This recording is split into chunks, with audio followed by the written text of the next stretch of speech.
What's up, guys? Welcome back to the channel. So we're over here at Mike's garage. He's working on his hot rod over here, and we're going to be working on the Big Block Chevrolet again, hopefully doing the final little touches. The only thing I got left on this thing tonight is we're going to get the oil pan on it, get it sealed up, turn it over, go ahead and put an oil filter on it, and then we're going to prime the oil system. If you've never done it, you can do it in the car or you can do it on the bench. It doesn't matter. I'm going to do it here, just make sure we don't have any leaks, and also to make sure that we're getting nice oil flow to all the rocker arms. Should be, but sometimes you have to slit the lifter up the side to get it so that it gets a little bit of extra oil up to the top of the motor. We don't want too much oil to the top of the motor, but we want some, because if y'all remember, when we first put this thing together, we changed the oil restrictors around quite a bit. So now it's got oil restrictors going to the top. They could potentially be too small.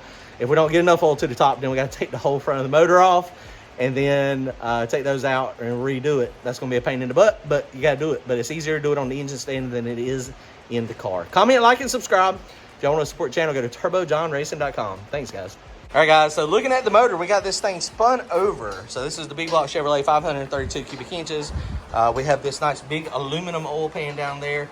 We got that from Jerry when we got the motor. This is a nice billet Moroso oil pump. We took that apart, cleaned it all real good. Now, we did verify earlier. We verified that we have proper clearance between the bottom of the pan and this. And the way you do that is put your gasket on it, which we didn't have a gasket on it at that time, but you set the oil pan on it and you make sure there's some clearance here. Usually somewhere in the half an inch to quarter inch range.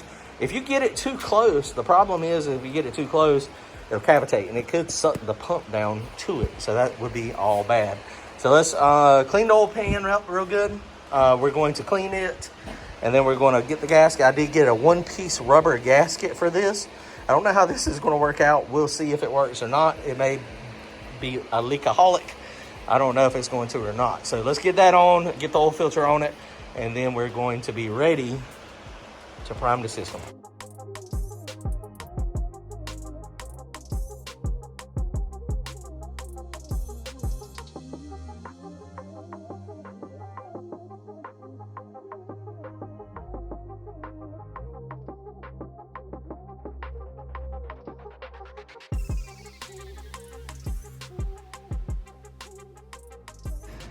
All right, guys, well, we got this thing coming along, this oil pan. We got a rubber reusable gasket, and it may leak. I don't know if it's going to leak or not. We got some silicone on it, but you see it's kind of squeezed it out there. This type of pan is really cool, but it's got these plugs here, and you see that's the only attachments it's got. So it's got 1, 2, 3, 4, 5 on each side, which is not a lot, but you have to take these plugs out, and they make magnetic sockets. But what we found that would work is Mike's got this magnet here. And so I put it down, I put the nut on this, put it down there, and then just tightened it down, got it started, and then just put my wrench in there, so that's fine. So one of these is going to be my oil drain back for the turbo. It's kind of far back. I think it'll work though. If not, then I might end up welding a bung like to the side here, but I think these will be fine. It's just a AN style fitting with an O-ring on it, so it should be good. So oil pan is on it, got plenty of clearance.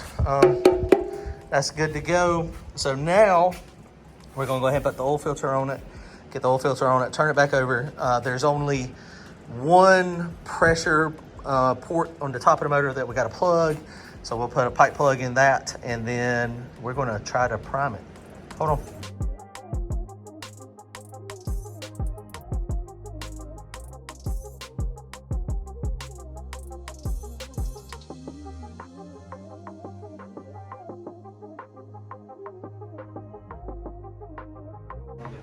All right, guys, I got us a week's oil filter on here.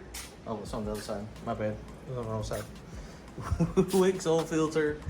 We put 4 quarts of Schaefer's oil in it. Just pulled it in the distributor here, where the distributor normally goes. And we're going to use, Mike has a for real primer. But this is one that was made by Keith and Brian probably 20 or 30 years ago. Old distributor, basically take the gear off of it and welded a nut to the top, and it just goes down in there, and We're gonna prime it this way. I have used this to prime a lot of engines. Like a lot. And so I'm the last one with the small block Chevrolet out of Brian and Keith and them. Everybody else is going LS. Oh no, bro, Brian is Big Block Chevrolet now. I'm gonna have to give him his primer back. I'll take it back to him next time. That is funny, ain't it? So basically, just put a drill on it and see they got flat a little bit here, and you just spin it and it starts making oil pressure. And so, yeah, let's do this real fast. Should be easy. Check it out. All right, guys. Well, we got this thing. Drill is attached. This is the only pressure ports that looks like on this thing. So we're about to find out. This goes clockwise. We'll find out if it's shooting on the wall somewhere. Yeah, we'll find out soon, right? I just got pressure, so we'll let it kind of go for a second here. You hear it? Hmm?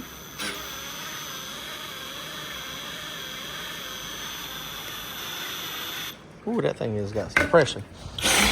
And I'm gonna turn it as we're going. It lubricates it, and remember, the stuff happens.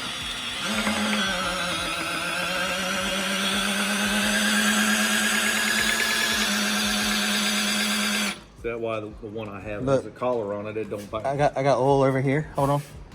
Let me turn it over a little bit. You see any coming out of those rockers over there? Not yet. Not on these ones. I do in the front. Okay. I can't see under that girdle.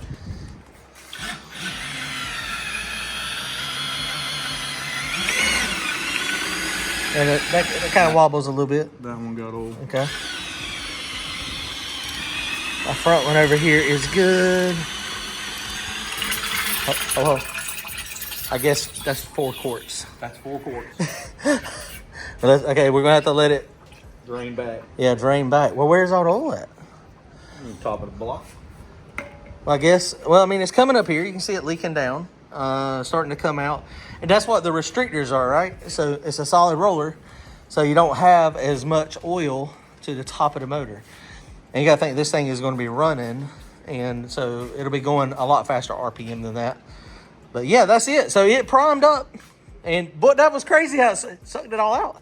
I don't know how much pressure it's got. Hey, look, you want to take that plug out and see how high it shoots?